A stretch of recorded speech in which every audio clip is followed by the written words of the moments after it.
Okay, I've got this CMD HD40 here. What I'm going to do is take out the hard drive, the original mechanical hard drive, and we're going to replace it with a SCSI2SD controller so I can run it on an SD card. I've done this several times. I've done it with several CMD drives, and I've also done it with the clone version, the Thunder drive, and it works great. It works so much better. If you have a Thunder drive, you want to do this mod because those hard drives in there, I've had nothing but trouble with them. They overheat, they die. If you're running a bulletin board or something and you don't want to lose all your data, change it to an SD, a SCSI2SD card. So anyway, I'm going to open this up. We're going to get the hard drive out, and I'll show you what all it takes. It's not very difficult at all. Okay, I've got the hard drive out. This is the original one. It actually still works. It's got some old bulletin board stuff on it. So anyway, this is what we're going to replace, and we're going to replace it with one of these. This is a little bit older version of the card. You can get a newer version. I think this is like 5.1 or something like that. But anyway, I've used these, and so I'm going to stick with these because I know they work. And it's pretty simple. You just plug it in, make a mount. I'll show you all that in just a second. But we're going to take this card over here to the computer, and we're going to run through how do you program it and set it up.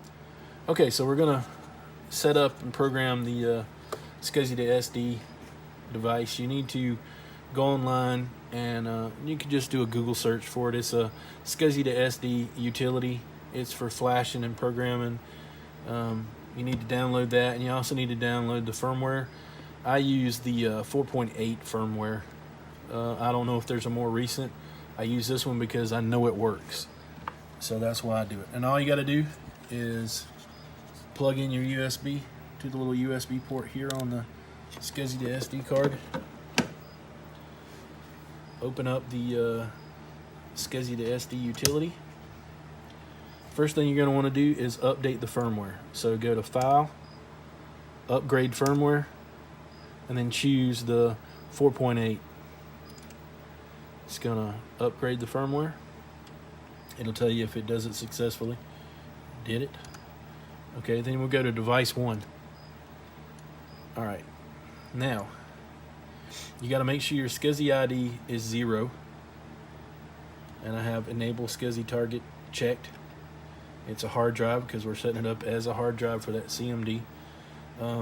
The SD card start sector, I put it on auto. Sector size 512, sector count, and then device size. We're going to put it at 4 gigabytes because that's what CMD DOS maxes out at, is 4.1 gigabytes. You can't go any higher in the DOS that they use, so just set it for 4. I've got an 8 gigabyte SD card on the SCSI2SD device, but you only need 4 gigabytes. I mean, that'll give you like 200 maxed out partitions on that CMD drive.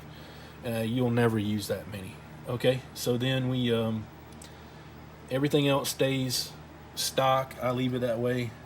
I don't change anything else, and then you just hit save to device.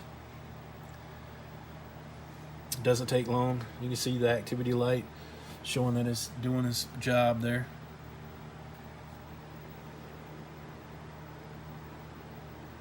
And that's it. It's done. That's all you have to do. Now, there might be other ways to do it. You might choose other options, but I know this works. I've done this on many CMD hard drives and Thunder drives, and it works the same on both of them. So anyway, we're going to take this over to back over to the work table, and we're going to put it in and see what's up. Okay, and this is what I come up with for my mounting bracket here. It's just simple. I just 3D print out a big block of plastic basically that fits right in here perfectly, like so. And then I just screw it in from the side just like you would a hard drive. Just screw it into place. I'm not going to screw it into place for the video, but that's all you have to do. And it's this easy. You plug in your cable, plug in your power cable. And this is one of the reasons why I like this version, the version 5, better in these CMD drives, because they have the old Molex connector here instead of the newer, smaller one that the Thunder Drive uses. And in that case, you can use like the version 6 board of this. It has that one on there. So anyway, it makes it nice and simple. That's it. It's installed. And believe it or not, this CMD drive believes 100% that that is an old hard drive, and you set it up just like you would a hard drive. We'll go through how to, set up your partitions and format it in another video, because that's going to take a little bit more time to show you how to do all that. It's not difficult. If you've ever set a hard drive up for a CMD hard drive before, you do the exact same thing. It's no different. You don't treat it any different. Act just like it's a regular mechanical hard drive. And that's it. It's going to work. It works great. I use it to run my bulletin boards, and I've been running it for months nonstop. No trouble at all. Works great. And I say no trouble. Every now and then, like, the BBS does hang up, but I can't blame that on this device, because it was doing it when it had the hard drive in there too. It's just, that's just part of running a BBS. They hang up sometimes.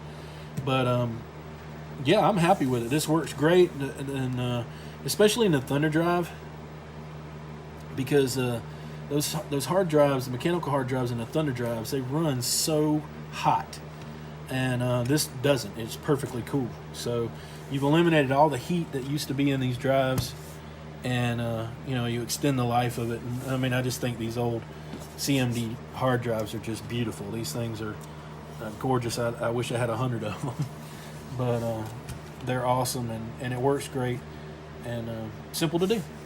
So that's pretty much it.